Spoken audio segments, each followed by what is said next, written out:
Here I go, Diergo, Lego, I'm Diergo, the grateful optimist. Yes, kali ini edisi perdana dari acara Gobrol, Diergo ngobrol. Dan Gobrol edisi perdana ini gua mau ngobrol-ngobrol bersama salah satu sosok yang bisa dibilang sosok yang gue sukai ya, secara musikalitasnya.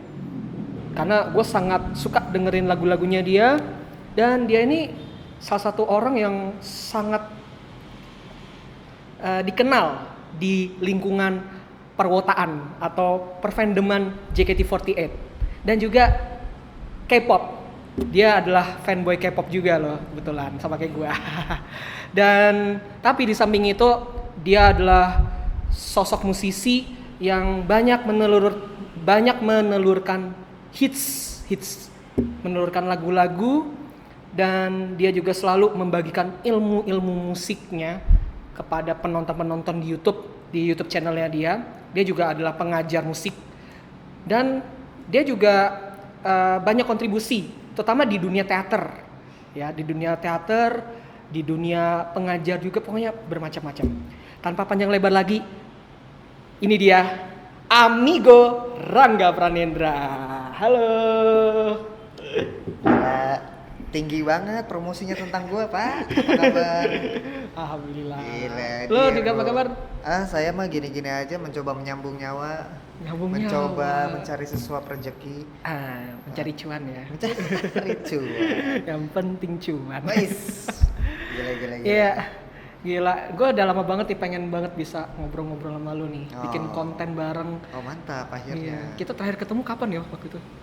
Kayaknya kita cuma sekali ketemu ya, langsung di real life itu cuma pas di project lu yang bukan John Cena. Bukan John Cena. You can see me. Gils. Diergo ini adalah seorang musisi yang luar biasa, singer songwriter juga sama kayak saya. Sedikit banyak kiprah dia mengingatkan gue pada gue waktu masa muda. Asik. Gitu. Tapi Itu tahun 2017 ya? 2017 tuh, berarti gila, udah lama. masuk 4 tahun lalu ya. Iya tuh, anak kuliah udah lulus, udah skripsi tuh 4 tahun. Gitu. Gimana project-project lo di JKT48? Project kontennya? JKT48. Sebelum masuk ke menjawab, ini secara teknis nih Bang Diergo. Ini kayaknya kalau kita book gitu, ini masuk nih. Iya. Jadi gimana caranya biar nggak terlalu Ya udah gini aja. Oke. Pertanyaan yang sangat bagus dari lo, Bang. Bagaimana tentang JKT48 di hidup gue? Ya lebih ke ini aja sih, yang current project-nya lah, latest project. Tahun 2021 itu akhirnya gue memutuskan untuk open minded. Memutuskan untuk ya udah kalau misalnya channel gue emang lakunya di JKT, ya udah sini gue kontenin lagi JKT-nya. Cuman untuk ngidolnya sendiri emang gue udah berhenti dari 2016 sebenarnya. 2016 akhir. Karena minat untuk ngidolnya menjadi sangat menurun drastis, tapi gue lihat sudah terlanjur terbangun sebuah channel beberapa belas ribu subscriber yang isinya wota semua.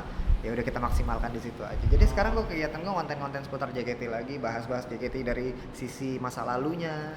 Karena kan masa kini gue nggak tahu. Gitu. Tapi sejauh ini juga selain itu ngajar masih tetap ya? Kalau ngajar online offline tetap, gue ngajar privat untuk beberapa murid tetap. Tapi itu sifatnya kan bukan entertainment ya, itu kan edukasi gitu. Ya. Ya kalau di YouTube sendiri gue ngajarnya ada satu channel khusus Pak, namanya Core Tutorial. Nah, dia alter egonya banyak ya? Banyak. Dokter lu kalau di Core Tutorial Dokter Lu, kalau di Perkepopan DJ Mahuang kali ini. Gitulah. Gak tahu kenapa banyak nggak tahu. Lo juga punya ada Santi juga, Santiasa tuh. Santiasa. Ada, cuma sekarang lagi vakum dia, lagi belum berkiprah lagi. Lagi dia. Ini ya, lagi cuti melahirkan ya dia. Bapaknya siapa? Wah gila lu ternyata tahu banyak ya project-project gue. Gue merasa dihargai. Fansnya Rangga Pranendra, apa sih sebutannya? Oh, anjir Rangga, apa ya? Rangga Mania, Ranganizer? Belum nentuin satu nama yang solid nih. Dulu waktu SMP gue nyebutnya Ranggaholik. Gara-gara Jericho Holik. Y2J banget dulu. Jericho. Terus sekitaran pas gue lagi ngewota gitu diusulin sama teman gue yang main band bareng gue kan. Ini aja mas, Pranenders. Rangga Pranendra fansnya Pranenders. Keren juga sih. Tapi belum resmi aja, belum resmi, nggak tahu namanya Kalau apa. dia kan ini kan Amigo.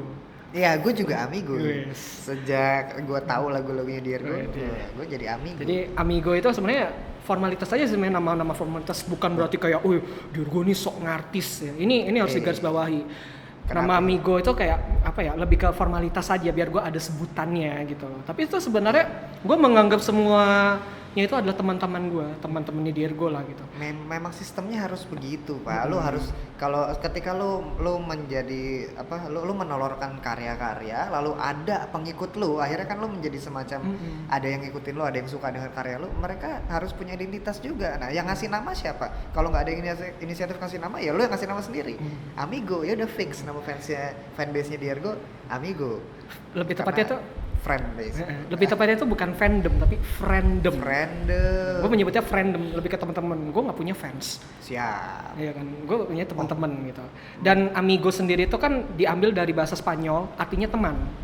Kata amigo itu. Jadi mungkin karena ada go-nya juga kali ya. Jadi keren. biar sangat sekalian. terkonsep. Kalau Gitu. itu kalau tentang itu gue mengutip kata-katanya Panji Pragiwaksono. Wah betul. Dia itu nggak suka punya fans, dia sukanya punya friend. Wow. Mungkin kata-katanya nggak kayak gitu, tapi intinya adalah karena fans itu demanding. Fans itu akan minta, ini dong lu bikin yang ini, karya lu kurang ini, coba bikin lebih gini. Sedangkan kalau friends itu menerima.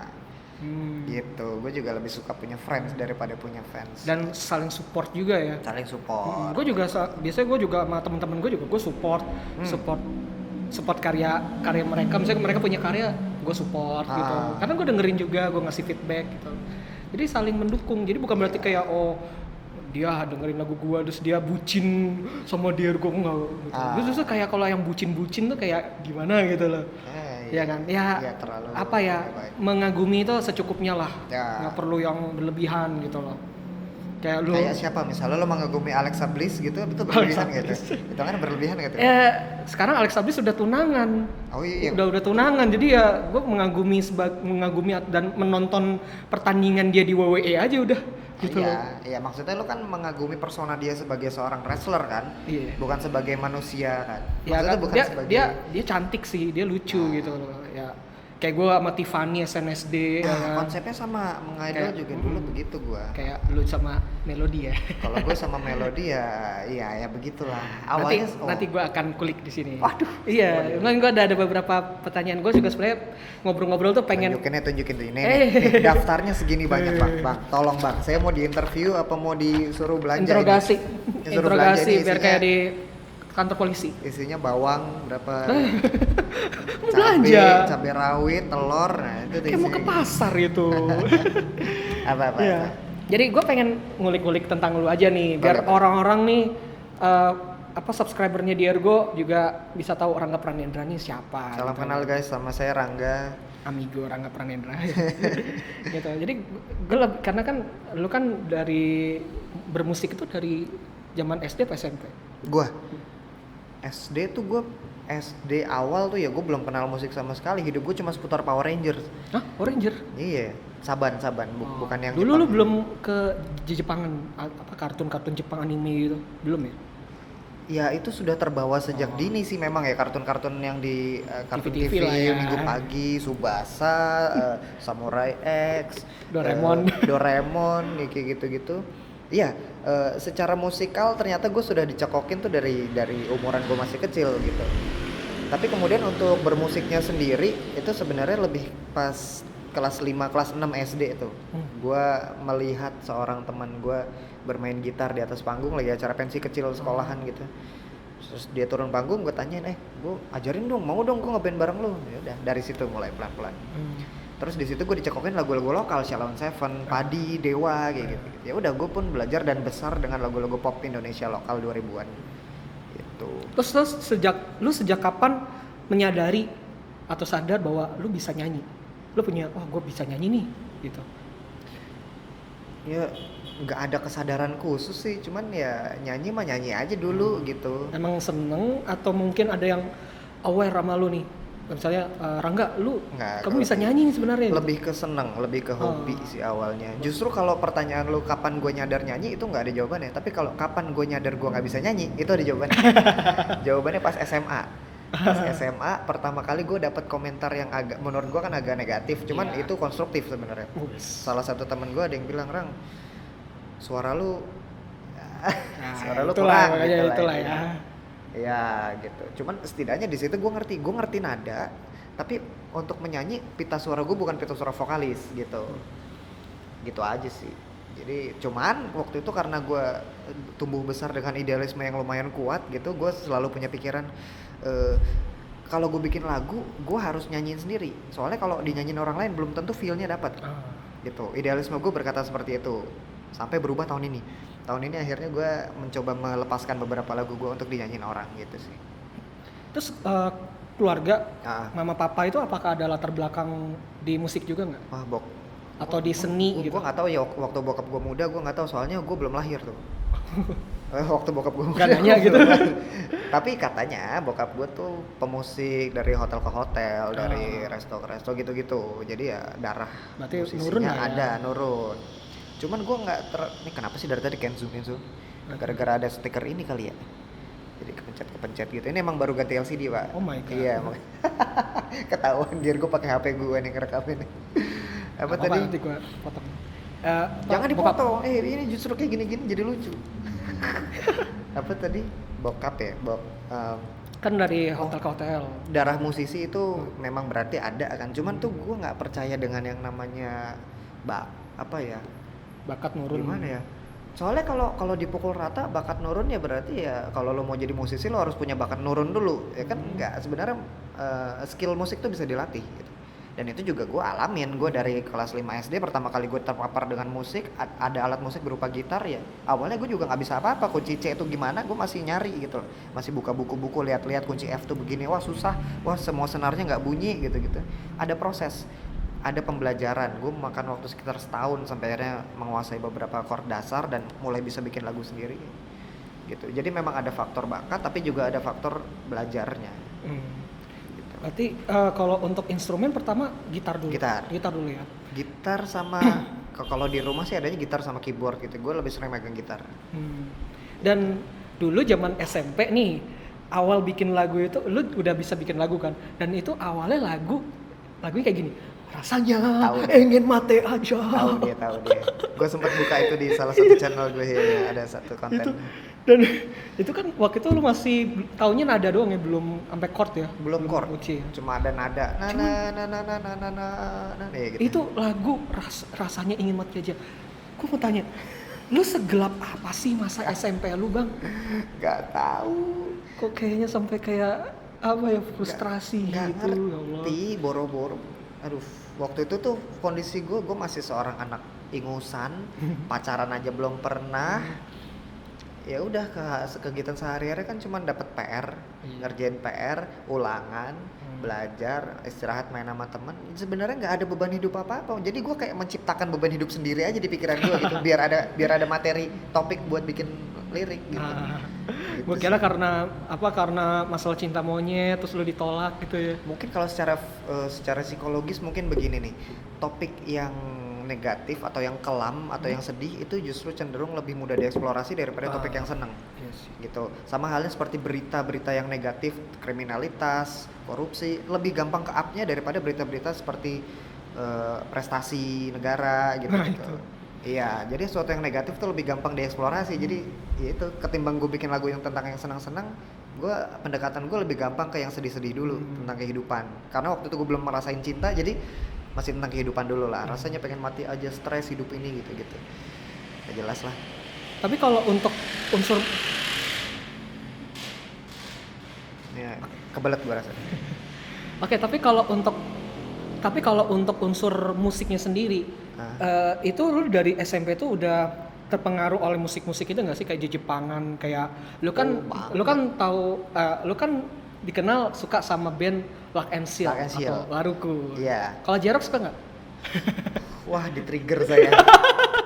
J-Rock sebenarnya bagus-bagus kok, bagus-bagus. Tapi jangan lah. Oke.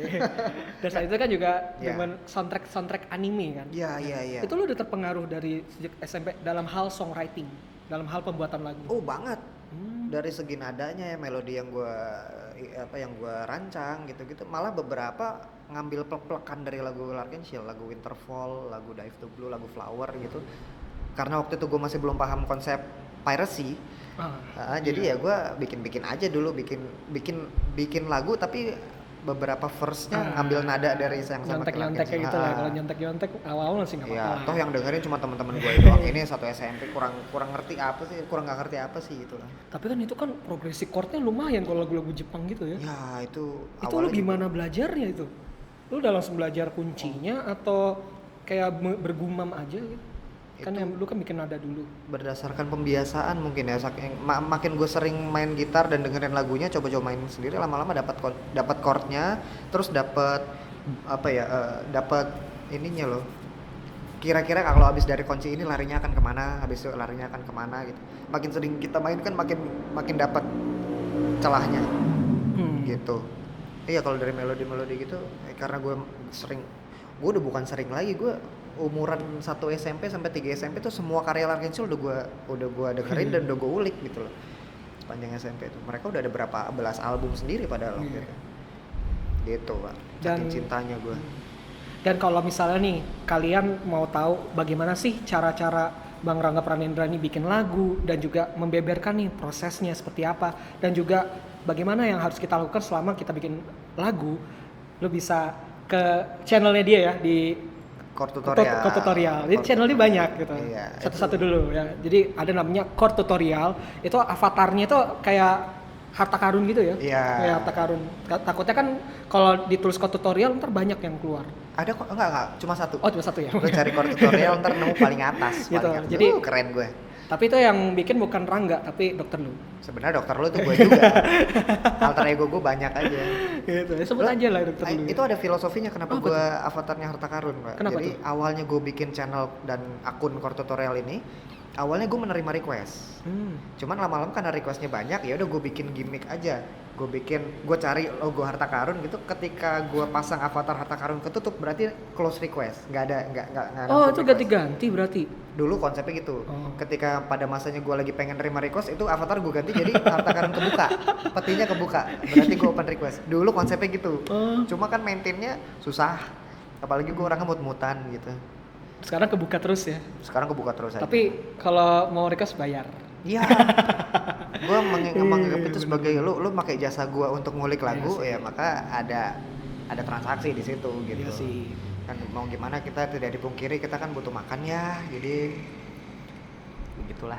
Dan dari lu hanya bikin lagu terus itu kan akhirnya lu sudah mulai berani untuk menunjukkan atau mempromosikan lagu-lagu itu minimal ke teman-teman lu nih, ya kan? Iya. Dan sampai dan bahkan sebelumnya lu sudah bikin sampai 15 album. Iya betul, 17 Pak. 17 ya, 17 album, wow. Sebelum masuk ke era ini ya, Across Chapter itu ya. Across Chapters. Masih unofficial gitu. Unofficial. Dan lagu-lagu tersebut 17 album itu terangkum lagi akhirnya dibagikan kembali sama lu di project namanya Open Please. Ya, Open Please. Dan itu berapa lagunya totalnya? 200. Kayaknya lu lebih nyimpen datanya daripada gue aja lupa. Itu 285 lagu. 285 lagu. Gila, gue kayak gue gak tau deh berapa lagu yang gue bikin. Mati. Oh, mati. Gak apa. Gue balikin ini. Mungkin emang batasnya segitu. Nanti tinggal ditempel aja, ha? Tadi berapa tadi durasinya ya? Au. Ya. Dan itu tadi 285 lagu. Dan itu lu share itu ke teman-teman lu apa gimana? Teman-teman SMP lu? Iya, bukan ke share sih. Jadi gue cuma bikin produknya tuh cuma satu kaset. Waktu itu belum pakai CD, belum ada MP3, jadi rekam pakai tape gede, Simba, boombox apalah itu namanya. Jadi kita masukin tape kasetnya di situ, kaset pita tuh masukin, pencet record. Ya udah, gue gitar-gitar gondreng-gondreng sampai beberapa lagu tuh ya. Side A, side B penuh, ya udah gue sebut itu album. Cuma satu doang barangnya, nggak ada kopiannya. Jadi ya udah, ini album gue kasih dengar pertama ke teman gue yang main gitar juga, namanya Dimas. Ini dia album gue. 3 hari di dia, balik ke gue lagi, kasih ke yang lain lagi. Ini dengerin deh. Itu berapa temen atau emang hampir semua temen satu kelas atau? Enggak, cuman yang akrab aja. Jadi sebenarnya kalau mau dihitung, ini album eksklusif ya. Dikit banget yang denger tuh, dikit banget, tapi di pikiran gue udah banyak, segitu tuh udah banyak. Gak tau lah, gue sangat imajinatif dulu. Itu gimana tanggapan mereka? Komentar mereka, apakah ada sambutan positif gitu? Ya, gue sampai dijulukin spesialis membuat lagu galau. Jadi beberapa materi yang ada di album-albuman yang gue bikin itu akhirnya ini masuk ke apa? Diajukan oleh gitaris gue yang lain. Waktu itu kan gue di SMP ikut ekskul band kan. Gue main bass. Beda lagi. Gue basis gue dulu. Nah, gitaris gue sampai bilang, ini aja Rang, lagu lu yang ada di album lu tuh yang judulnya Rapuh ya, coba kita bawain. Ya, akhirnya bawain bareng band, ditampilin di pensi. Pernah juga dibawain. Pernah sekali 2 kali. Gitu. Gue seringan bocor sih kalau di bikin album tuh gue sering kali ngebocorin perasaan gue tentang misalnya classmate gue yang gue suka, namanya Sally gitu. Gue bikin lagu judulnya For Sally, ada di situ. Jadi semua orang bisa denger gitu.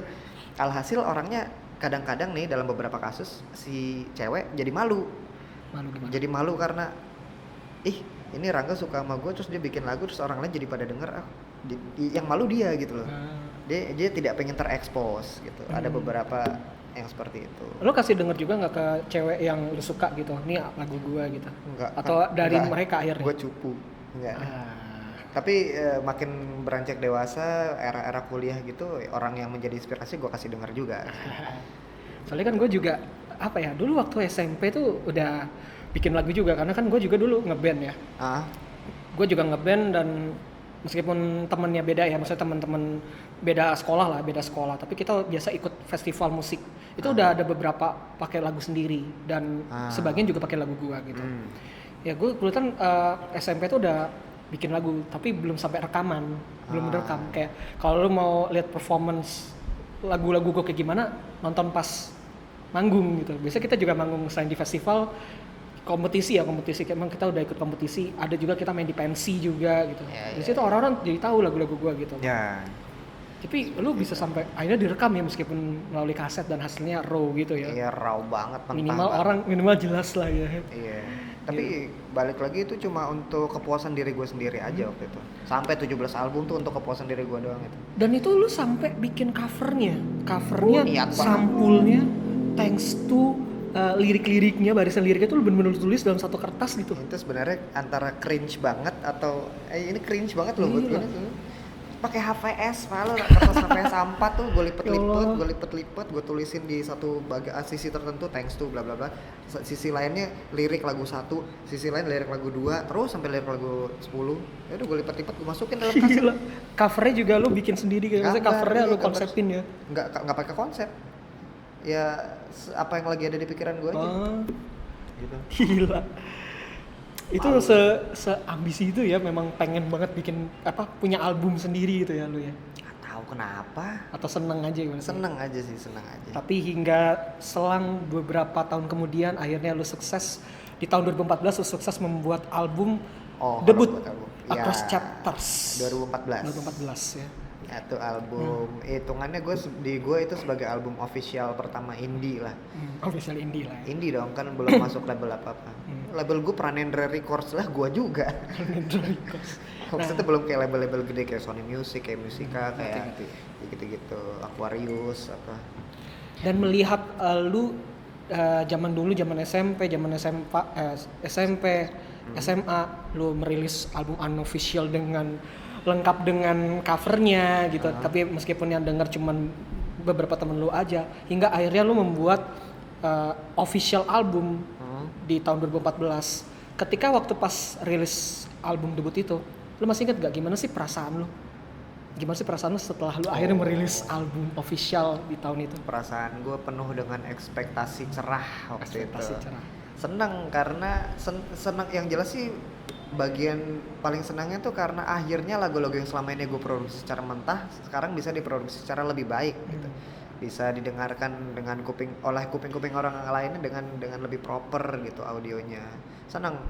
Jadi konsep album Across Chapters itu adalah di situ isinya 12 lagu dan itu adalah 12 lagu terbaik yang pernah gue bikin dalam kurun waktu 4 tahun terakhir gitu. Dari 2010 sampai 2014. Ya udah, itu jadi hitungannya buat gue adalah the best of Rangga Pranendra. Iya. Dan gue bangga banget waktu itu. Tapi kalau sekarang didengar lagi ya, jadi makin kesini makin bisa dengar kekurangannya, wah mixingannya kurang cakep gitu. Tapi waktu itu emang sama-sama kelinci percobaan tuh. Across Chapters menjadi kelinci percobaannya operator gue, sound engineer gue, si Mas Chris namanya. Sekaligus juga kelinci percobaan gue dalam bikin album. Jadi nggak apa-apa. Kekurangan-kekurangan di masa lalu itu jadikan referensi untuk masa sekarang. Gitu. Ada satu lagu yang paling gue suka di albumnya Across Chapters-nya Rangga Pranendra, yaitu lagu di track terakhir. Mereka takkan pernah bisa mengerti hubungan kau dan aku, tulus dan suci dan murni. Sumpah, itu susu murni. Sorry. Kenapa tuh? Kenapa suka dengan itu? Enggak, apa ya? Relate. Bukan relate juga sih. Itu lagu kayak apa ya? Justru karena lagu galaunya itu, tapi enak, kayak berasa kayak denger lagu-lagu pop yang pada umumnya justru gitu. Karena kan beberapa lagu dulu kan lebih ke Jepangan lah ya influence-nya gitu. Tapi ini lebih ngena aja di gua karena seperti lagu-lagu yang dulu biasa gue denger gitu. Dan apa ya, lebih dramatis aja sih secara secara notasinya gitu loh. Atau ya kayak gue merasa kayak ketika gue denger lagu kayak wah, ini gue klop banget ini akhirnya. Dan beda sih kayaknya ya sama lagu-lagu lu yang biasa lu rilis, agak beda gitu loh. Yang biasa gue rilis soalnya waktu itu kan kecenderung lebih ke LBM. Lagu tentang JKT. Ngomong-ngomong, itu Across Chapters dulu baru Across Chapters dulu atau LBM dulu? LBM itu sendiri kan ini secara kumulatif dia. Kalau mau dihitung urutannya sebenarnya Melodi Terindah dulu, S Shanju SU dulu, baru Across Chapters, baru nyusul yang lain, Bangun Aina Bangun, Badai Veranda gitu-gitu. Baru album LBM-nya sendiri akhirnya bulet itu di tahun 2017. Dan buat yang belum tahu, LBM itu adalah lagu buat membernya member JKT48. Ya masa member Alpha Midi ya kan nggak mungkin. Member Celebrity Fitness. Nah, ngomong-ngomong tentang JKT48 nih, lu kan akhirnya kan setelah itu kan lu jadi fans JKT48 yang kata orang-orang sih bilangnya Wota. Cuman Wota. Itu apa? Gue sih katanya sih bukan Wota sebenarnya sebutannya. Apa gitu. dong? Fans JKT48 aja. Kalau buat saya Pak, sama aja. Itu istilah doang. Yang penting yang suka denger JKT48 lah ya. Nah, lu dulu sebagai sorry gue potong. Pada masanya gue juga waktu itu nggak terima dipanggil Wota gitu loh. Namanya tuh Wota tuh ada termnya sendiri. Gue gitu. Ada anggapan kayak gitu sih orang-orang. Cuman makin kesini berapa ribu orang yang harus lo kasih tahu bahwa Wota tuh bukan fans JKT kan lo akan kebeban sendiri. Ya udah ikut arus aja lah. Capek gue juga ngasih taunya. Ya udah gue Wota gitu. Akhirnya gitu. Kecuali kayak JKT48 kan dulu sering disebut sebagai girl band. Ya kan? JKT48 itu girl band ya. Istilah doang itu. Girl band bukan? Mereka girl band bukan? Enggak, gue nanya nih. Mereka girl band bukan? Bukan. Apa dong? Idol group. Iya kan, idol group. Dan itu sampai masukin nih di adegan di salah satu MV-nya JKT48 yang judulnya River. Ada di kan konsepnya audisi gitu kan. Iya. Pas itu melodi apa Kinal sih? Lupa gue. Ya itulah melodi Kinal, Sanju Veranda. Oh, Kinal. Ya jadi si jurinya bilang JKT48 girl band. Bukan. Terus apa? Idol group. Saya udah tampil deh JKT jeng 48 drag. Karena River itu adalah salah satu lagu favorit gue banget dari JKT48 kebetulan. River adalah lagu yang menjebloskan gue ke JKT48. Oh gitu. Yeah. Awal dari justru dari River ya. Lu hanya suka JKT48. Ya. Tahun berapa itu? 2013.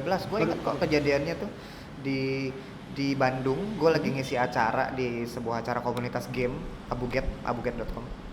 Di situ gue tampil sebagai performer, nyanyi kan, bukan nyanyi, instrumental sih. Pokoknya gue tampil, terus pas giliran gue selesai, ada satu performer lain, sebuah grup. Mereka bawain cover lagu River. Awalnya gue nggak tahu, yang gue tahu kan yang gue dengar sambil gue nonton mereka, lagunya enak nih. Terus mereka bilang barusan lagu dari JKT48, terus kaget gue. Wow, JKT48 punya lagu seenak ini. Baru di situ gue kepo, cari-cari di YouTube. Ngeliat-liat, ngedenger lagu mereka yang lain apa aja, wah masuk di selera gue, Jepang banget, musiknya Jepang banget, liriknya Indonesia. Jadi karena itu, balik lagi karena gue sudah lahir besar dengan lagu-lagu anime, dimana banyak dari lagu anime yang ditranslate kan. seperti Chibi Maruko Chandal yang menyenangkan hati. Ya kayak Doraemon lah ya. Doraemon, aku ingin begini, aku ingin begitu. Iya, karena lahir dan besar seperti itu. Jadi ketika dengerin lagu JKT jadi relate lagi gitu dengan musik-musik yang selama ini gue dengerin gue suka. Makanya baru dari situ perkepoan berlanjut ketika gue kecantolnya. Tadi kan kecantolnya secara kuping ya karena lagu. Perkepoan berlanjut ketika gue sekarang kecantol dari mata gitu. Siapa nih yang tengah? Melodi. Wah, udah makin. Dari situ gue bikin lagu buat Melodi Terindah. Sama kayak lu bikin lagu buat Alexa Bliss. gue awalnya Tiffany dulu. Oh iya, oke. Tiffany Girls Generation. Tiffany belala dadaku. Aja. Tapi lu apa dari JKT48 dulu ya? Bukan dari AKB48 kan lu kan tahu Jepang juga. Enggak, gue waktu itu cuma tahu bahwa ada namanya AKB48 tapi gue nggak sekepo itu untuk kepoin ya. Gitu. Taunya JKT dulu, kenanya di JKT dulu baru habis itu dikasih tahu. Ternyata lagu Oh Gue Diamond itu sudah ada dari tahun 2006 gitu. Wah, gue baru denger sekarang, telat banget gue. Gitu-gitulah. Gue salah enggak tuh 2006 atau 2005, gue enggak tahu juga. Kalau di AKB lu suka siapa? Oshi lu. Member Oshi itu kan member favorit ya? Karena nggak ada ya, cuma dulu sih waktu gue akhirnya kepoin AKB, gue kenanya sama Shinoda Mariko. Rambut bondol, tinggi jangkung. Cuman ya cakep-cakep semuanya sih, mau gimana dong. Mayu Watanabe tahu ya? Mayuyu tahu. Ya. Tahu tapi dia nggak tahu gue. Dia juga nggak tahu gue. Iya. Gue kebetulan kalau di AKB48 gue sukanya Mayuyu, Oshi gue. Kalau di JKT48 Oshi gue Ayana Shahab, si putri tidur itu. Iya.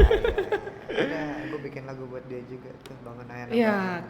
Jadi dari awal gue pertama kali tahu Bang Rangga ini taunya dari lagu Bangun Ayana Bangun. Gue pertama kali denger kayak gue waktu itu kayak kepo aja, ada nggak sih orang yang bikin lagu buat Ayana gitu, karena gue sebelumnya pernah bikin lagu buat Ayana. Itu ada di album kedua gue ya, Wujudkan Mimpi. Di tahun 2015 tuh ada lagu judulnya Ayana. Everybody likes you, everybody loves you. Kayak gitu nadanya.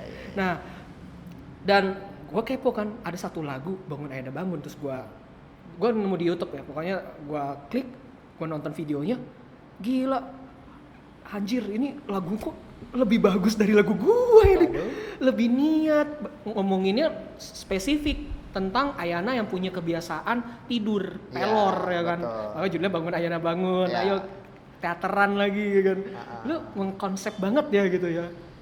Itu first impression gue. Kayaknya ini bagus banget. Akhirnya gue dari situ gue subscribe Rangga Pranendra. Ternyata gue pikir Oshi dia atau member favorit dia di JKT48 tuh Ayana Shahab. Ternyata bukan. Karena dia bikin lagu yang lain. Dan akhirnya setelah gue tahu, oh ternyata lu suka sama Melodi. Member favorit lu Oshi lu tuh adalah Melodi Nuramdani Laksani. Lu bikin lagu Melodi Terindah yang menurut gue enak juga gitu. Melodi Terindah ya Melodi Nuramdani, atau Melodi Laksani, atau Melodi JKT48. Karena nadanya tuh kayak nada, tau nggak? Kayak pertama kali gue denger kayak lagu ini sound apa ya? Tim songnya Aroma, acara Aroma yang di Indosiar. Masak-masak gitu kan. Sama kok. Lo emang nggak sadar itu? Nggak sadar. Nggak sadar. Emang nggak sadar. Atau nggak pernah nonton? Sebenarnya kalau mau ngomongin teknisnya, nada itu sudah tercipta sekitar setahun sebelum gue tahu JKT. Tapi gue simpen dalam voice recorder. Cuma terus udah gue rekam, gue simpen, terus gue lupa.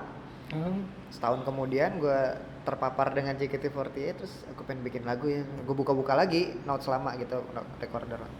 Ini enak juga nih, pakai gitu sih. Tapi dan pas ya, Melodi Nuramdani Laksani lu kan di liriknya kan di. Nah, itulah serunya dari proses creative writing tuh, menulis lirik tuh serunya di situ, bongkar pasang, trial and error, coba-coba lagi, bikin rima gitu-gitu. Gue suka banget. Apalagi mengeksplor tentang member-member yang lain ya, misalnya member kayak tadi Ayana kan yang suka punya kebiasaan tidur gitu, lu explore, terus member-member yang lain juga ya. Akhirnya semua LBM tuh adalah bentuk eksplorasi gue terhadap member. Cuman Bangun Ayana Bangun justru menjadi satu pointer di mana orientasi gue berubah. Buat yang lagi WFH nih, work from Himalaya, buat cowok-cowok khususnya yang suka sering banget ke dapur, buka kulkas, ngitung telur.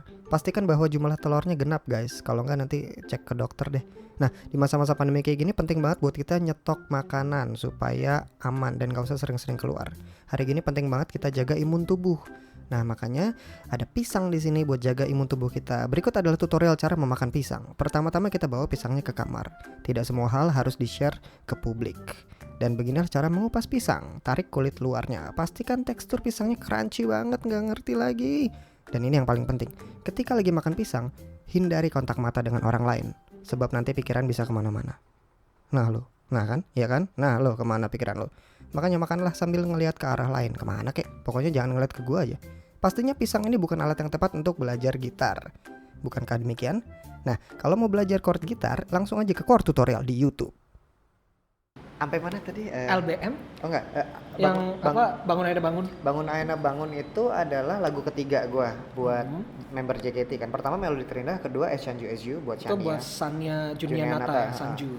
Dua lagu pertama Melodi Terindah sama As Sanju As You gue bikin karena gue karena sisi cowok gue jatuh cinta dengan si cewek itu, dua orang ini gitu loh. Lu dulu suka Sanju juga atau Lebih hanya ke wah itu ada pandangan ceritanya sih. Enggak.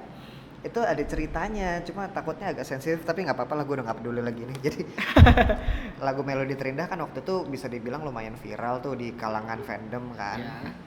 Terus di satu malam gue lagi nongkrong sama anak-anak perwotaan di dekat FX, tiba-tiba heboh salah satu teman gue, rang lu harus lihat Twitter.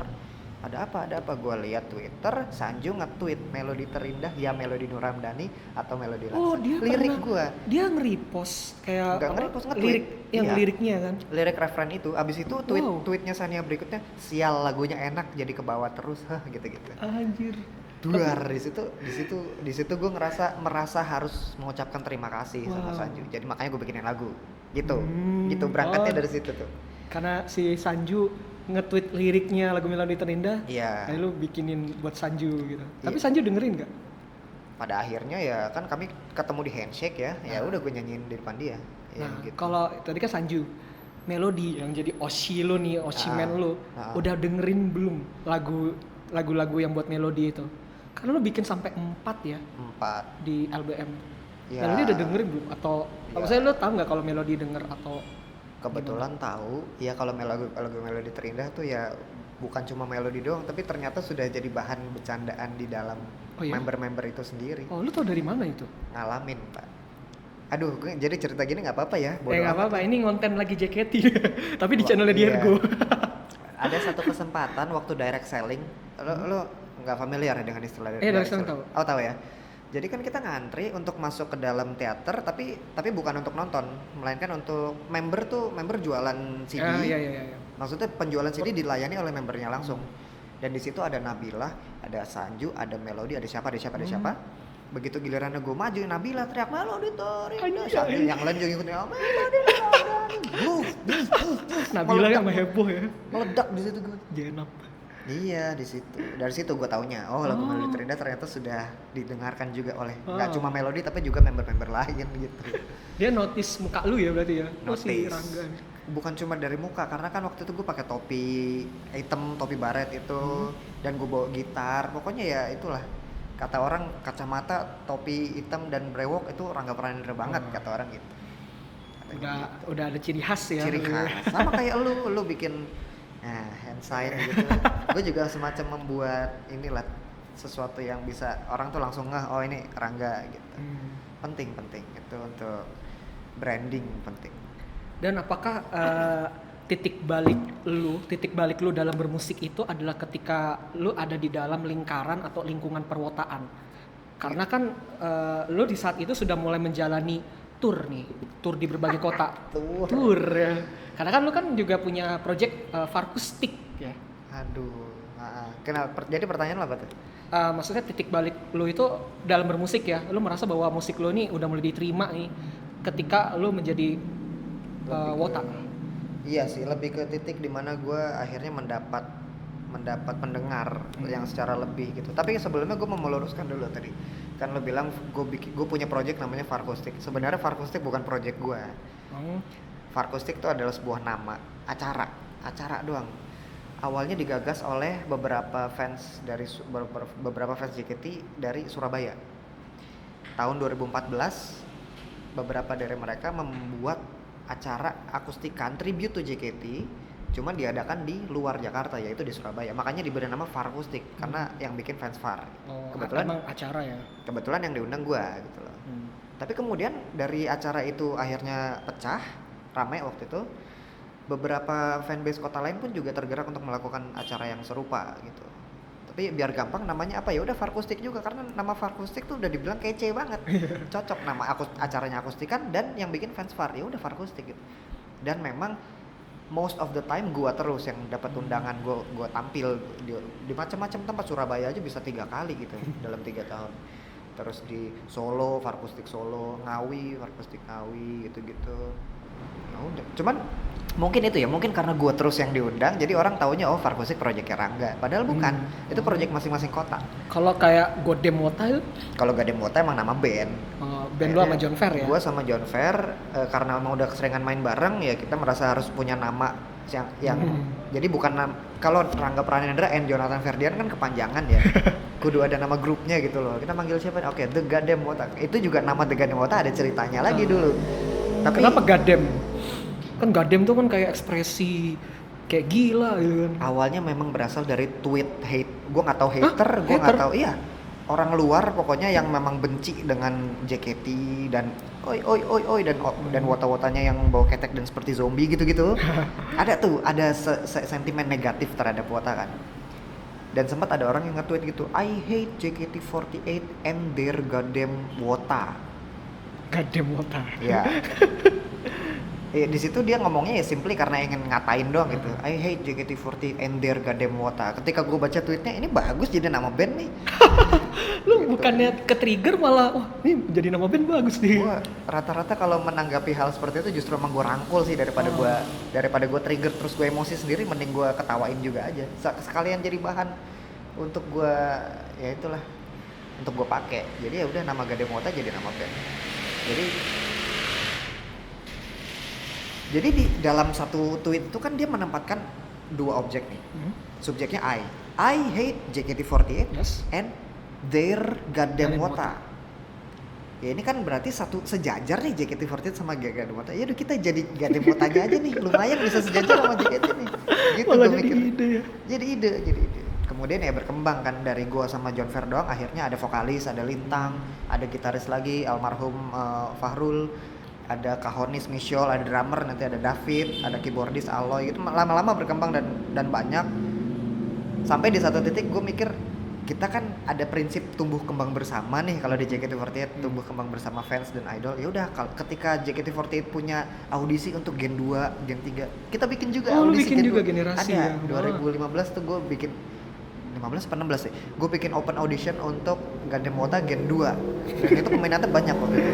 Banyak banget sampai gue kumpulin di Taman Suropati juga. Sempet acaranya dari sore ke malam. Ngejam JKT gitu. Gitu. Dan itu tahun 2015-an. Dari periodenya 2015-2016 ya. Ya. Sampai suatu ketika ada kejadian tubir ya, dalam tanda kutip ya. Ada kejadian tubir itu yang akhirnya di tahun berapa tuh yang akhirnya lu memutuskan untuk pensiun sebagai wota? Pertubiran tuh udah terjadi dari 2014-15, cuma akhirnya gue pensiunnya 2016-nya sih karena udah terlanjur keruh banget dan gue merasa nggak bisa melakukan apa-apa. Dan karena tubirnya itu kan mengarah ke lu. Ke gue dan ke teman-teman gue, ke teman-teman yang satu circle dengan gue. Ya, kami mendapat pertubiran paling sengit karena kami suka membuat project dan ternyata project itu tidak berkenan di mata fans lain gitu sih. Nah, ini buat kalian yang pengen tahu lebih lengkapnya, lebih detailnya kenapa sih Rangga Pranendra nih memutuskan untuk pensiun pensiun sebagai wota, sebagai fans JKT48 dan menghilangkan semua tentang JKT48 itu ada di channelnya dia yang Rangga Pranendra ya. Ada. Itu semua ada pembahasannya di situ. Kalian tinggal tonton aja, sekalian subscribe. Makasih ya. loh. Jangan lupa. Makasih, Diargo. Sekalian promosi nih ya kan. Subscribe channelnya Rangga Pranendra. Ngomongin subscribe, ini yang lagi nonton udah pada subscribe channel Diargo ini belum? Tekan aja tuh tombolnya. Ya, nggak susah kok. gratis lagi. Nah. Pokoknya nanti lebih gampangnya ada di deskripsi, nanti gue akan Siap. taruh di deskripsi lah Oke. linknya ya gitu. Siap, thank you. Nah dari situ lu akhirnya fokus bermusik secara otentik ya di untuk album Across Chapter, atau lu akhirnya membuat era baru dengan membuat lagu-lagu terbaru? Across Chapter kan udah dari 2014 tuh. Dari gua ngerilis Across Chapter selalu gua lanjut ke Wota lagi. Jadi Iya, karena gue lanjut ke Wota. Terus setelah itu lo akhirnya bikin lagu baru di luar Ya. tentang JKT ya? ya gua masih produktif waktu itu. Dan emang momen dimana gue mundur dari per-JKT-an itu sekaligus gue pakai juga momen gue lahir kembali dengan lagu-lagu gue yang tidak ada hubungannya dengan JKT48. 2017 awal itu gue membuka dengan lagu Are You an Ultraman, Are You an Ultraman? lalu disusul dengan lagu judul No I'm Not. Nah itu tuh jawaban tuh, pertanyaan tuh jawaban tuh. Are You Ultraman? No, I'm not. No, I'm Not. Nah, kemudian baru lagu-lagu lain menyusul seperti Menuju Sehat, Unspoken Things, Katakan Saja, gitu-gitu. Nah, itu gimana tanggapan orang-orang yang mungkin tahu lu sebagai Wota, sebagai fans JKT48, Wah. ketika lu akhirnya pensiun dan akhirnya membuat karya-karya yang udah tidak ada hubungannya dengan JKT48, bagaimana tanggapan-tanggapan orang-orang di Yang- saat itu ya, di saat di tahun itu ya? Yang ini berarti ya dari yang gue baca aja nih ya, dan yang gue tangkap ya, yang gue tangkap sih orang kebanyakan fans JKT pada menyayangkan.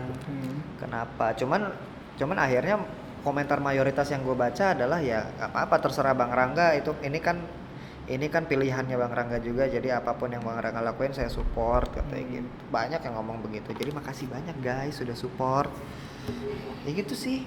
Cuman ya tapi kan statistik berkata gitu loh. Tapi kan ya, datanya menunjukkan bahwa video-video gue yang sekarang tidak selaku dulu waktu gue menjadi Wota. Ya itu gimana tuh lu menyiasati atau apa ya, di saat lu yang istilahnya lu dengan saat lu masih di Wota kan, masih sebagai Wota itu kan lu udah dapet istilahnya fasilitas ya, lu bisa manggung di berbagai kota, Privilege lah.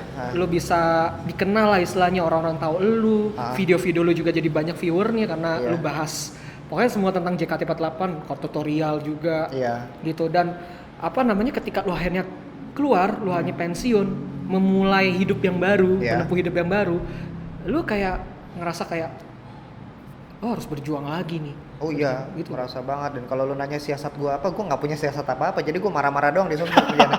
Nyambat ya, sambat aja gitu. Iya, undung aja, marah terus isinya. Cuman ya di situ gua sangat terbelenggu dengan pikiran gua bahwa lagunya secara kualitas audionya sama kok dengan LBM nih, lagu-lagu seperti Menuju Sehat gitu masih ada warna Rangga Pranedranya, kenapa kalian nggak mau dengerin gitu. Waktu itu gue masih terbelenggu dalam pikiran itu, sampai kemudian akhirnya gue open minded, gue jadi memikirkan kata-kata teman-teman dekat gue, benar juga sih, ketika nggak ada JKT-nya ya fans JKT nggak mau nonton gitu aja, simply gitu.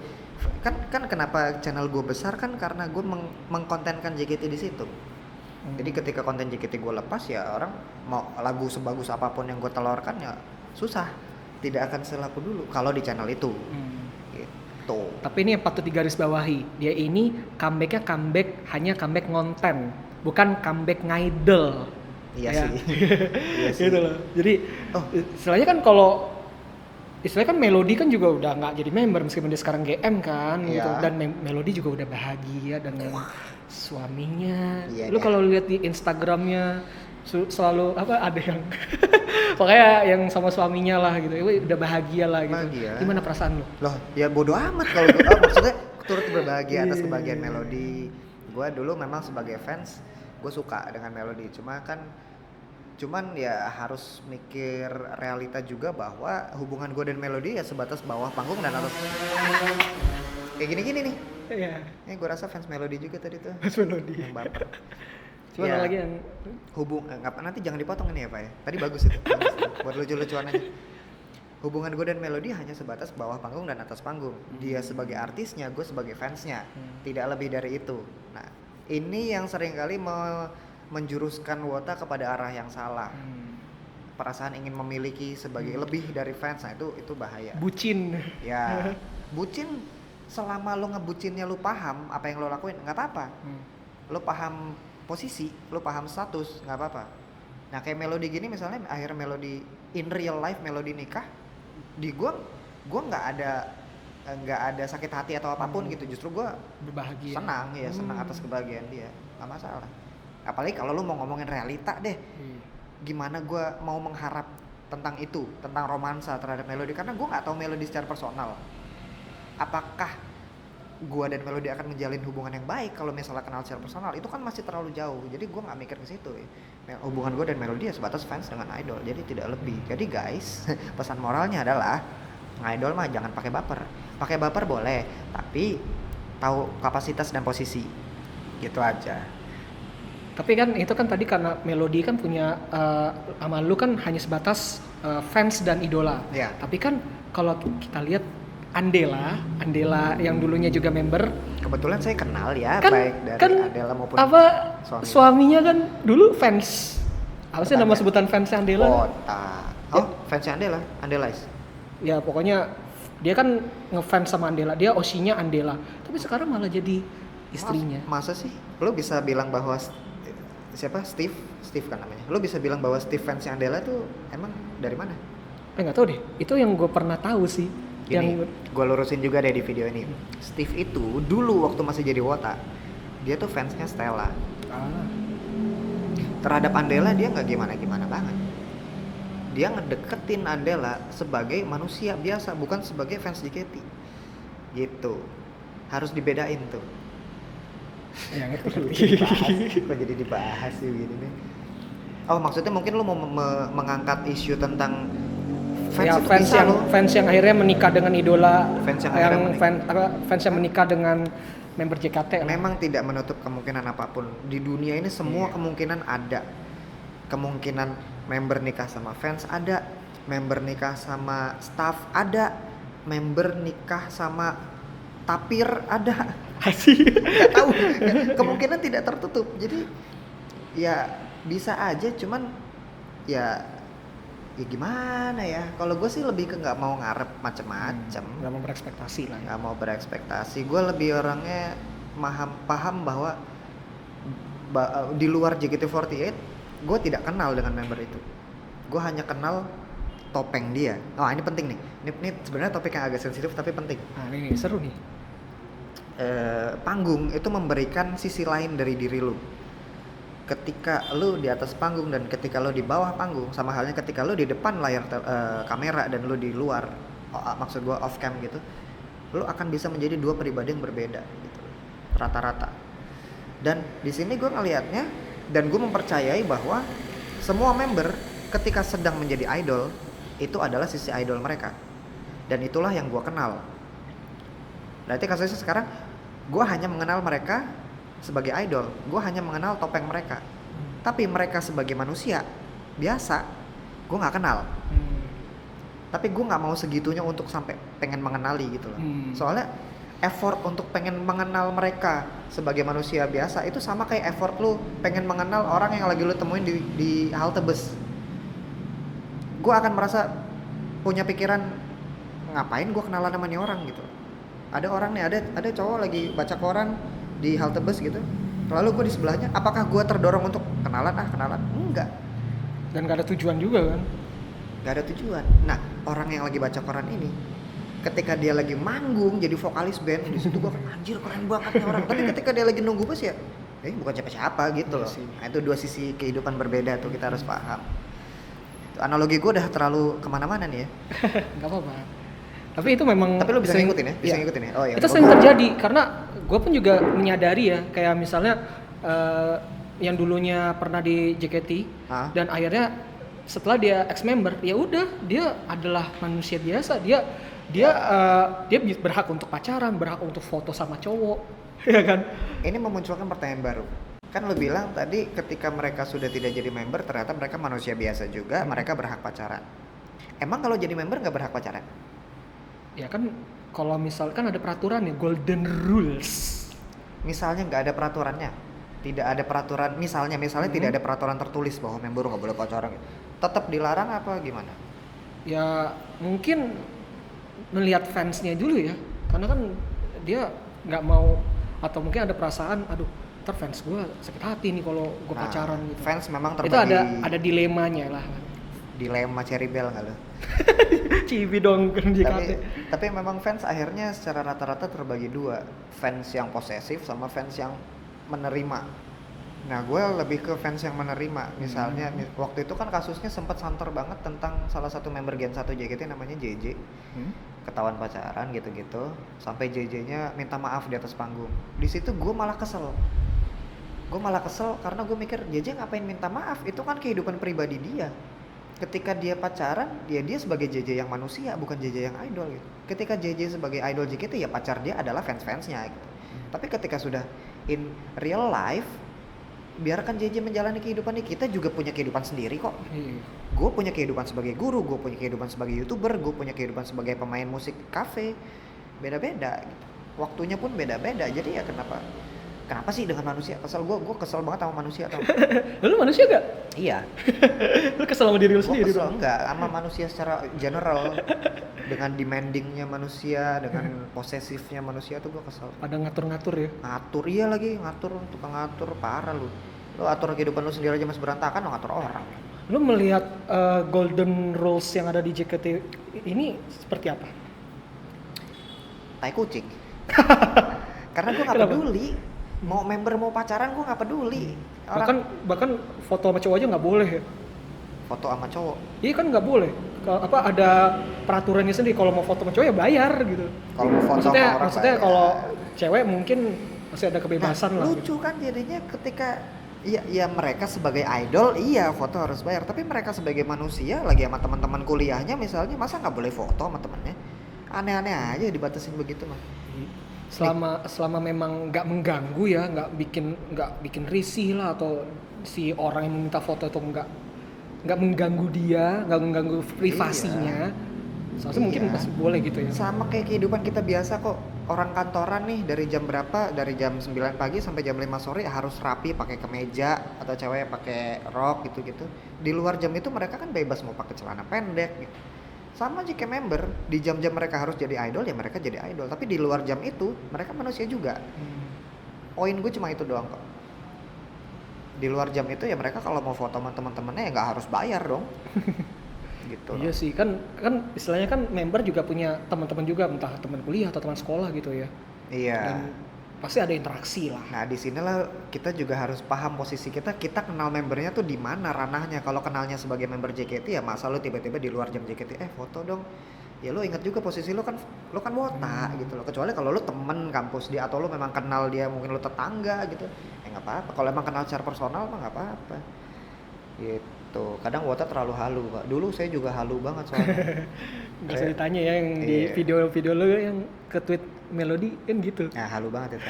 Cuman itu halu-halu bercanda kalau itu. Oke. Mah. Iya. Apa lagi nih? Dan apa namanya, setelah akhirnya lu pensiun, pokoknya kita ke beberapa tahun kemudian akhirnya lu kenal dengan namanya K-pop. Lu tiba-tiba lu nyebur ke dunia K-pop itu kok bisa?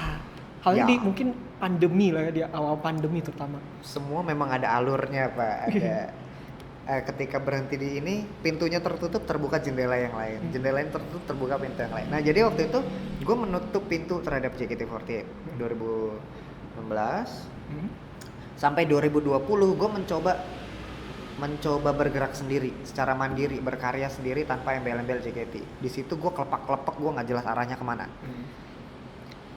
Dari situlah gue karena sudah desperate, dan waktu itu kebetulan salah satu teman dekat gue, teman baik gue juga mulai membuka diri terhadap K-pop. Jadi gue coba deh. Selama ini gue close minded banget terhadap K-pop. Gue selentingan denger Big Bang, nggak masuk, jelek, lagunya jelek, jelek, nggak suka gue, bahasanya gue nggak ngerti gitu. Anyong apaan anjing, gue gituin. Teman gue gituin sumpah. Waktu masih close minded. Terus begitu John Fair memberikan gue nih, coba dengerin lagu G-Friend. Wah, ada unsur Jepangnya, ternyata enak juga walaupun bahasanya agak asing gitu kan Korea. Ya udah, namanya terjebak tuh pelan-pelan memang. Terjerumus ya pelan-pelan. Pertama kita kayak cuma nyicipin permukaan airnya dulu. Pluk, kok anget gitu, enak nih airnya nih. Ya udah, tanggung sampai mata kaki, pluk. Tanggung sampai lutut. Lama-lama nyebur, Pak. Begitu lihat, Shinbi. Shinbi. Suruh ngafalin gue satu-satu. Ini Shinbi, ini Yuju, ini Yerin, ini Euna, ini Apa Sowon, membernya? ini Eunji. Iya. Susah tuh. Tapi dalam waktu semalam akhirnya gue bisa bedain satu-satu. Ya itu, ya ada fasenya, ada prosesnya. Oh, Dari pertanyaan lo dari apa? Dari Wota ke Badi. dari Wota ke Badi. Dari Badi ke JKT48 ke Yoja Cinggu. iya Gibran. betul. Iya, itu thanks to John Fair kalau itu. Tapi Dia- lu pertama-tama lu sukanya EXO dulu ya baru Gibran. Enggak juga, tapi gue kepo EXO dulu. Oh, oleh Gini, memang semua berawal dari yang tadi teman baik yang gue bilang itu namanya Chris Lukita. terus lu kita. Gue 7 tahun bekerja bareng dia bikin lagu. Semua LBM gue terhitung dari LBM ketiga sampai LBM terakhir itu gue bikin bareng Chris. Gue sebut Chris aja ya di sini ya. Iya. Chris, gue bikin bareng Chris 7 tahun, Pak. Dan selama 7 tahun itu kami tidak pernah membahas apapun yang hubungannya sama K-pop. Gue juga taunya dia adalah orang yang lurus, nggak denger K-pop sama sekali. Tapi dia sound engineer, iya. Dia wawasannya luas terhadap sound, iya. Gitu. Sampai kemudian pandemi, 2020 pandemi, akhirnya rutinitas gue untuk datang ke studio untuk rekaman pun juga jadi cancelled gitu, jadi pending. Jadi beberapa bulan gue sama Chris nggak ketemu tuh. Beberapa bulan nggak ketemu, tapi kok tiba-tiba di YouTube nongol nih channel dia nge-react lagu-lagu K-pop terkhusus EXO. Iya, Di dia situ. fokus di EXO. Dari situ ternyata dia ngebuka jalan di situ. Dia nge-react lagu EXO dari sound engineeringnya, dari soundnya gitu ya. Oh, jadi bukan dari kan biasanya kan kalau orang-orang kan dari dance-nya atau dari dance-nya, lagunya. ya. Ini lebih ke sound dari audionya gitu.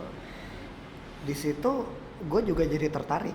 Gue juga jadi tertantang gitu loh. Oh, ternyata K-pop kalau kita mau ulik dengan lebih tulus, kita bisa nemuin hal-hal baru gitu. Ya udah, gue bikin channel baru dengan nama DJ Mahwang. DJ Mahwang. Ya, channel yang sengaja gue bikin untuk ngebahas K-pop doang waktu itu. Wes, Iya. alter Ya, ego. alter.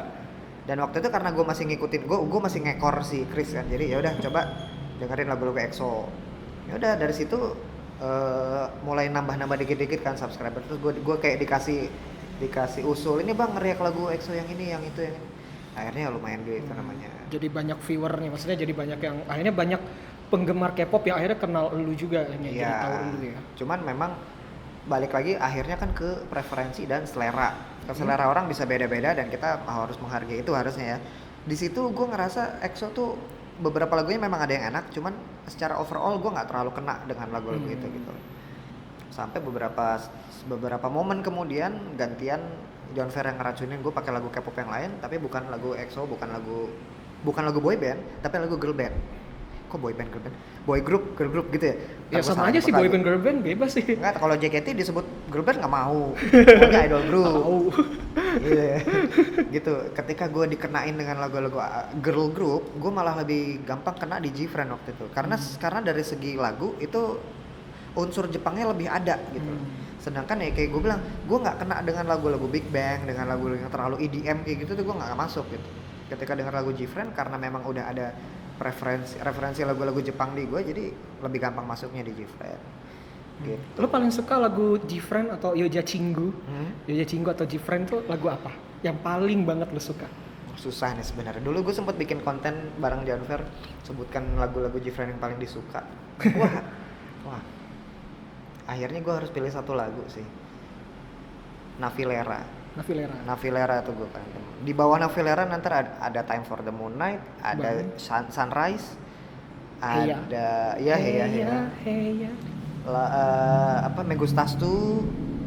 Megustastu tuh lagu bagus yang aman gitu loh, semua orang pasti suka Megustastu gitu.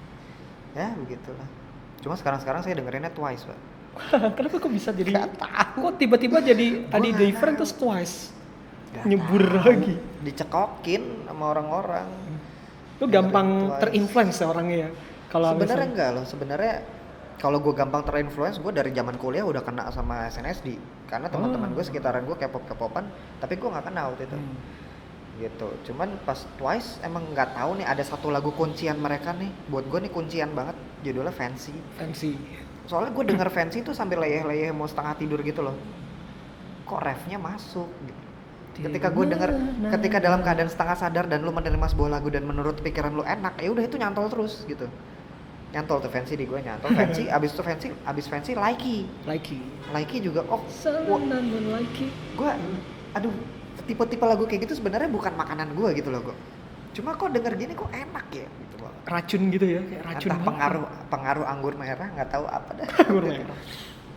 Tapi akhirnya jadi kena.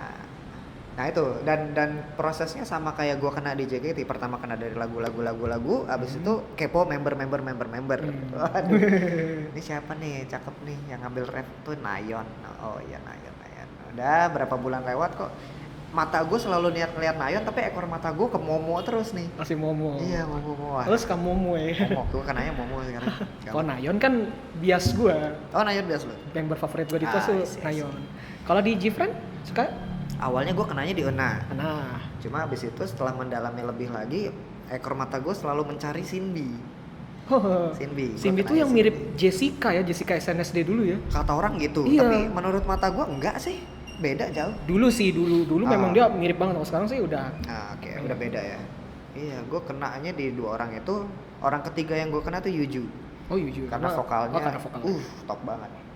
Kalau gue di Gfriend sukanya Yerin, Jung Yerin. Yerin orang keempat gue. Ayo. Ah. Tapi kan Yerin kan biasanya Mas Itang. Ya nggak apa-apa. Lu rebutan deh. emang cuma milik Mas Itang seorang ya, enak aja. Enggak lah. Iya, gue kena di Yerin waktu dia lagi main drama malah, main sketch. Kayak drama singkat gitu lah, kayak ada di reality show apa gitu. Kena di situ. Kalau lu standar untuk member favorit nih, lu melihatnya dari apa? Dari apakah muka dia yang lucu atau mukanya cantik atau dari vokalnya atau dari dance-nya? Wah, Apa itu standar kan lu beda-beda yang menjadikan dia jadi ya. bias atau Oshi gitu? Aduh, berarti ngomongin melodi dulu dong nih. Kenapa gue pilih melodi ya? Oh, melodi special case sih. Bukan gue yang milih melodi, tapi melodi yang memilih gue jadi fans. Enggak. Melodinya Nggak. gak kenal lu. Makanya bener juga sih. Gak tahu. Agak jahat sih. Cuman ya kenyataannya adalah pasti gue ngelihat dari fisik dulu gitu. Oke. Ketika di mata gue melihat wah cakep gitu. Kemudian menarik. Kemudian skillnya bisa terlihat dengan jelas seperti jago dance gitu. Apalagi vokalnya juga enak didengar, apalagi interaksinya bagus, ya udah semakin menambah nilai, semakin menambah poin di pikiran gue. Gak tau, gue nggak pernah punya formula gitu loh. Gue akan suka sama cewek karena dia ini, karena dia itu. Itu dari cinta pandangan pertama lah ya, atau Yang mana nih? ya semuanya. Yang pandangan pertama, benar-benar pandangan pertama itu Doyon, Oh Doyon dari Wikimiki. Wikimiki, bukan Iya. Wekimeki Bukan ya. pakai i, pakai i. Pakai i. Kalau Wekimeki ntar sensor. Sama Irene dari Red Velvet itu juga Lu pandangan suka pertama. Irene ya, Red Velvet Iya, ya? kena gue di Irene. Gawat. Begitulah. Kalau si Sinbi itu, Kenapa lu tuh? melihatnya dari mana? Yang bikin lu aja suka Sinbi? Wah, sebenarnya nggak ada awal gitu. Gue pertama lihat Sinbi itu ya waktu gue lagi ngafalin satu-satu mukanya member Gfriend, dan itu nggak kena banget. Cuma kayak perlahan tapi pasti gitu loh. Gue selalu akan mencari Sinbi, mana Sinbi gitu. Jadi nggak ada momen khusus yang bikin gue jatuh tuh, nggak ada. Gitu sih. Seingat gue begitu ya. Jadi nggak ada formula ya, lebih ke ya. Karena kalau hati tuh nggak pakai formula, yang pakai formula tuh pikiran, kalkulasi, makanya ada ilmu eksak 1+1 sama dengan 2 gitu. Kalau hati tuh abstraknya tuh udah kayak kita bikin lukisan, nggak ada kalkulasi. Gue kira formula tuh gigi. Itu odol dia bisa. Odol. bahkan gigi, ya. Odol formula. Lo pakai buat balapan juga bisa. Kesel. Nah, Iya. tapi lu pernah terfikir nggak? Kan lu kan sebagai songwriter, musisi yang membuat lagu. Lu terfikir nggak untuk membuat lagu-lagu yang model-model K-pop gitu, yang lebih ke dance atau lebih ke EDM atau lebih ke hip hop gitu? Lu terfikir nggak untuk upgrade, untuk membuat lagu yang model-model K-pop gitu? Dari dulu sebenarnya dari zaman 2015 waktu gue lagi bikin LBM ada lagu-lagu tipikal K-pop. Kan sebenarnya K-pop itu adalah gabungan dari beberapa genre yang udah ada gitu loh sebenarnya. Dan waktu itu gue sempat bekerja sama dengan sebuah idol group lokal. Lalu gue tertantang untuk bikin lagu yang kayak gitu, lagu-lagu tipikal seperti itu, tapi belum bisa kali ya. Mungkin referensi gue kurang. Tapi pengen sih. lu kan akhirnya membuat DJ Mawang. akun DJ Mawang, Ya. alter lu yang berikutnya setelah dokter lu, hanya lu membuat DJ Mawang. Nah, Bahkan lu sampai bikin lagu juga ya, bikin karya juga. betul. Ada 2 single yang sejauh ini udah dirilis ya. OTW single ketiga, Jangan Diturusin sama jangan, Jangan Bilang. Hmm. Nah, untuk yang mau tahu lagunya seperti apa, bisa kunjungi channel YouTube DJ Mawang. Paling baik emang nih. Promoin semuanya, makasih loh. Nah, tadi udah ada 3 ya, Kod Tutorial, Rangga Pranendra sama DJ Mawang. DJ Mawang, betul. Ada lagi nggak? Ada lagi nggak? Enggak sih, udah Sekali. 3 aja. 3 sangat Nah, pas. untuk pokoknya yang mau tahu tentang Rangga Pranendra yang mengulik tentang K-pop, terutama G-Friend, kalian bisa kunjungi channel DJ Mawang dan jangan lupa subscribe. Dan gimana itunya? Kali Kali gue membuka selalu dengan kali ini kita akan membahas gitu. gue sampai ikutan tuh. Gitu. Catchphrase. Tapi itu DJ Mawang tuh kenapa lu akhirnya terpikir untuk gue bikin alter aja DJ Mawang bukan dengan nama Rangga Pranendra? Awalnya berangkat dari ketakutan gue untuk mengulang hal yang sama seperti yang di JKT. Waktu itu kan gue sedang dalam masa memutihkan nama, membersihkan nama. Karena menurut gue nama Rangga Pranendra tuh kok nggak bisa lepas dari JKT gitu. Makanya selama kurun waktu 4 tahun tuh 2016 sampai 2016 sampai 2020 gue mencoba membersihkan nama. Cuman ternyata di kurun waktu itu gue kejeblos K-pop. Cuma gue jadi mikir ada ondel-ondel lewat nih kayaknya. Ondel-ondel. Cuma di situ gue jadi mikir kalau gue mengonten tentang K-pop lagi, nanti takutnya nama gue yang bukan cuma nggak bisa lepas dari JKT, tapi juga nggak bisa lepas dari K-pop gitu loh. Gue pengen waktu itu idealisme gue berpikir gue pengen mandiri, nama Rangga Pranendra itu harus mandiri seperti Pamungkas. Waduh, seperti Pamungkas itu tanpa Bambang ya? Nadina Misa, hah? Tanpa Bambang. Bukan dong, Pak. Seperti kayak gitu-gitu. Pengennya berdiri sendiri tanpa ada embel-embel fandom atau gitu-gitu. Jadi makanya dari situ gue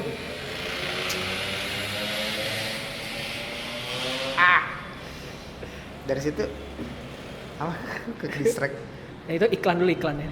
Dari situ ya solusi yang bisa gue kasih ke diri sendiri adalah ya udah kita bikin channel baru aja, kita bikin image baru, nggak usah repot-repot pakai disguise atau topeng segala macam, be myself aja tapi atas nama yang bukan Rangga Pranendra. Dan kenapa akhirnya bisa kepilih nama DJ Mawang? Karena kata-kata waktu itu gue dapat komen orang pada bilang gue mirip Mawang. Mawang itu ya. Yang nyanyi apa? Kasih sayang kemarin. Emang sih emang kayak model-model lu sampai Brewok, rambut lu aja panjang. Ya udah, kata Mawang itu lalu dimodifikasi dengan Huang. Karena Huang. kan Huang Endi namanya Cindy. Oh, gua kira Huang Miong ya. Kan itu kan nama lengkapnya Tiffany. Banyak Huang memang.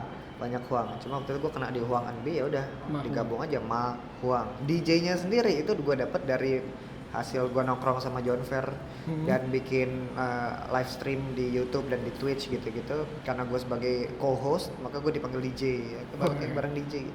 Udah kayak radio gitu ya. Udah DJ Mawang dah namanya. Gitu. Tapi akhirnya lu sampai bikin karya bikin lagu yang berdasarkan member G-Friend dengan nama DJ Mawang. Sebenarnya ya gue merepotkan diri sendiri ya kenapa gue harus memisahkan nama artisnya itu, nama Rangga Pranendra sendiri, nama DJ Mawang sendiri, lagu-lagu DJ Mawang, padahal lagu DJ Mawang lagu gue juga gitu. Gue merepotkan distribusinya jadi repot. Pantesan yang nggak ada di platform ya lagu DJ Mawang. Belum, emang rencananya akan ada tapi nanti tunggu komplit dulu. Kan baru 2 lagu. Oh sekalian album ya? Mini album lah, mini album. Kan baru 2 lagu nih. Member G-Friend ada berapa? 7. 6. 6. Berarti kurang berapa? Kurang 4 lagi nih ya. Ya udah, tunggu sampai 4-nya jadi, ya udah kita paketkan dalam satu EP, kita masukkan di digital Oh, store. jadi mini album ya. Mini Biar album. kayak K-pop yang lain kan biasanya kan mini album rata-rata Iya. ya. First mini album. Soalnya kalau bikin album lama, Pak. Ini album gua nggak jadi udah 3 tahun mangkrak nih. Iya, dari hashtag 2018 rilis album. 2019 diedit kan tuh. 2020. Mangkrak Sekarang terus. 2021 Enggak. secepatnya album. Nggak pakai angka tahun nggak pakai lagi, angka. langsung Secepatnya rilis. secepatnya rilis album. Hashtag 2021 Rangga Pranendra open minded, udah gitu aja deh. Sekarang gue justru lagi krisis Hmm. Jadi Karena malah lu juga bahas tiba-tiba lu juga bahas JKT juga. Di samping lu juga bikin DJ Mawang juga masih ongoing lah ya. Masih ongoing mau nggak mau. Jadi ya udah, yang si album ini sendiri yang tadinya menjadi cita-cita gue yang harus diwujudkan sekarang malah jadi pending lagi, nggak tahu kapan. Itulah. Tapi kalau lu akhirnya disuruh memilih, lu memilih K-pop atau JKT48? Secara yang sudah lu alamin ya, lu lebih merasa enjoy di K-pop atau di JKT48? Dua-duanya bukan pilihan yang baik nih buat gue. Kalau sekarang gue emang lagi nyamannya sih di JKT-nya sih, karena gue jadi merasa jadi punya bahan banyak untuk dieksplorasi gitu. Bahan banyak atau ini subscriber atau viewer? Viewernya juga lebih banyak di JKT ya, dan lebih familiar dengan kosakata yang ada di JKT juga ketimbang K-pop. K-pop terlalu luas. DJ Mawang sendiri tuh masih belajar hitungannya. Masih noob ya? Masih noob banget. Sampai ditubirin. Masih apa namanya? Masih masih Sunbae. Apa Sunbae? Humbe? Junior. Iya, lu masih junior ya. Iya, memang. Masih Hube. Nggak tau lah, ya itulah istilahnya guys. Maaf ya kalau salah-salah nih. Ya, tapi K-pop menyenangkan. Cuman ada kalanya karena gue orangnya mut-mutan banget, Pak. Ada kalanya jenuh. Jadi nggak bisa terus-terusan gitu. Tapi ntar ada kalanya gue kepo lagi sama K-pop. Kepo sama K-pop asik. Kepo dengan K-pop. Iya. Sekarang sih lagi fokusnya lagi di JKT-nya lagi nih. Konten lagi Dan JKT. lu akhirnya merasa lebih banyak yang mengapresiasi konten yang JKT. Iya. Ketimbang yang bahkan lu udah bikin K-pop dengan mungkin biar menjaring juga nih entah fans baru atau kan K-popers kan banyak ya, macam-macam kan. Karena belum terbentuk dengan sempurna aja channel DJ Mawangnya. Subscriber juga baru dikit, yang tahu juga dikit gitu ya. Pelan-pelan. Namanya juga buka channel baru kan. Pelan-pelan. Semua tuh butuh proses. Semua butuh proses, betul. Kayak gitu, guys. Nah, terakhir nih. Nah, ada lagi ternyata. Jadi sejauh ini kan lu sudah berkarir sudah lama ya, dari tahun 2001. Nggak tahu karir ya.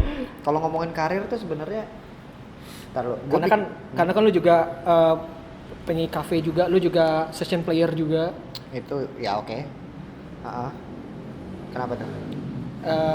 Lu melihat nah yang gue tanyakan adalah apa momen yang membuat lu menjadi seorang grateful optimist. Jadi grateful optimist itu adalah momen di mana lu berjuang dan bersyukur. Di mana lu menempatkan momen itu? Di mana momen itu terjadi, lu berjuang dan akhirnya bersyukur. Momen terbesar lu deh sebagai seorang grateful optimist. Kalau tentang gratefulnya akhirnya gue baru merasakan belakangan ini sih. Tahun kemarin tuh gue bener-bener ungrateful. Gue lebih ke marah-marah orangnya, emosian. Cuma gue tidak mensyukuri apa yang telah gue dapat. Cuman per tahun 2021 ini gue jadi menyadari apa yang selama ini gue tinggalkan dan apa yang selama ini gue punya, dan gue mulai memaksimalkan di situ. Dan sekarang apa yang sedang gue jalankan gue sangat bersyukur sih, dan sangat optimis juga ke depannya akan jadi lebih baik. Sekarang nih momen-momen sekarang ini nih yang ketika gue sedang konten di banyak tempat, di DJ Mawang, di Rangga Pranendra, di Core Tutorial, ya dah itu momen-momen pensyukuran gue. 3 anak-anak gue ini. Kasih 3 anak. Ya. Ya lu menganggap itu anak ya, berarti lu nggak merasa repot ya untuk ngurusin banyak channel repot, ya? Pak. Kalau satu dikasih makan yang lain belum dikasih makan nangis iya sih. Nangis. Lu menganggap itu sebagai ngurus anak ya? Iya betul, ngurus anak. Parah. Itulah. Nah, jadi Kayak banyak banget ya Pak ya pertanyaannya. tapi gue juga sangat senang banget akhirnya gue bisa mengajak lu untuk ngobrol-ngobrol dan muncul di konten ini. Akhirnya gue bisa ketemu dia. Perdana kan ini konten lu? Perdana yang apa namanya? Gobrol. Oh, Gobrol. Biar gue ngobrol. Tapi ya gue nggak tahu ini akan konsisten atau enggak. Tapi ya ini gue kasih nama aja biar keren-kerenan aja sih awalnya gitu loh. Formalitas kali. Bukan formalitas. Emang butuh nama. Semua butuh nama. Branding dan labeling. Buat biar ada namanya aja gitu loh. Eksklusif interview. Ditunggu gobrolnya sama Ayana ya Bang ya. Wes, amin ya Allah, amin. Gobrol with Ayana Shahab ya. Yoi. Dan semoga gobrol ini bisa besar kayak ngobamnya Gofar Hilman atau channelnya Soleh Solihun. Sering-seringin aja yang ngobrol-ngobrol bersama musisi lah dan public figure lah lebih tepatnya ya. Asik. Gue dihitung public figure, makasih loh. Wah, iyalah. Makasih loh. Tapi yang jelas buat para amigo, teman-temannya Diergo, terima kasih telah menyaksikan acara Ngobrol edisi perdana bersama Rangga Pranendra. Jangan lupa ya untuk tadi subscribe channel Rangga Pranendra, Core Tutorial dan DJ Mawang. Nanti gua akan tulis di deskripsi. Ya. Dan satu lagi juga jangan lupa untuk dengarkan album terbaru dari Diergo, Selamat Pagi. Ya. Album terbaru Diergo, Selamat Pagi, sudah bisa kalian dengarkan di Spotify, di YouTube Music, di Deezer, Apple Music, dan juga berbagai platform musik lainnya. Dan juga ada di YouTube juga ya. Ada di YouTube, bisa kalian cek lah di di YouTube gua Diergo. Dan oh ya, satu lagi jangan lupa kalian untuk go like and go subscribe channel Diergo. Itu juga jangan lupa pastinya. Dan oh ya, di album Diergo yang Selamat Pagi ini gua ada kolaborasi nih bersama Rangga Pranendra di lagu judulnya Idolaku. Kayaknya kita akhiri semua, kita akhiri dengan kita nyanyi lagu Idolaku yuk ya. Lagu refnya ya. 1, 2, 3. Idolaku, favoritku, aku hanyalah penggemarmu. Idolaku, tengoklah aku, apa kau bisa menyapaku jauh di sana. Ngambil suara dua fals. Maaf. Oke, thank you banget Bang Rangga. Thank you. Dan satu pesan dari gua, getting optimistic. Salam Lego. Ayo bareng-bareng. Salam Lego. Thank you amigo.